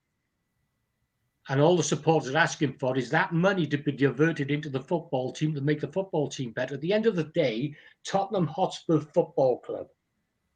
That's what supporters started support. That's what I started supporting 50 odd years ago. The football club. We're not supporting, what's happening outside the football. Then, if you like, at the end of the day, the football was the foundation or the team was the foundation of that football club, and the business now has just gone forward. And all supporters want is Levy has brought this man in, one of the best managers in the world. Now he needs to be backed. And if he don't, I can see protests. I'm not a Levy in or a Levy out man. I've never have been. Just like Melvin, the supporters, I think, will give him. If they don't back him this time, I think the supporters will give him hell. I really do at football matches, because he cannot consistently be making these mistakes. Yeah. Well, let's wait and see. We're on the 7th day of January. What we got? 24 days left of January. Let's wait and see what happens. Hopefully, Antonio Conte will get another couple of decent players in to help us try and get over into the top 4 again and play Champions League football next season. Roy, it's been a pleasure having you on. I hope you've enjoyed it. Tell everyone where they can find you. Are you on social media at all? No. No, I'm not modern that way, Chris. I got a Twitter account, but I only joined it because of Elon Musk taking it over to give him an extra number. Well, thanks so much for coming on. Gareth, it's been a pleasure having you back. I hope you've enjoyed it. What are you up to at the moment? You can find me with a lot of football coaching still, of course, but you can find me on Twitter at Gareth Hotspurs. Very divided opinions. Very realistic. That's unfortunately, and a lot of people want to hear good things. But hey, if we come on and we beat Arsenal 3 or 4-0, beat Man City, I'll come on here and laud the team, laud the players, laud the manager. But I call it how it is.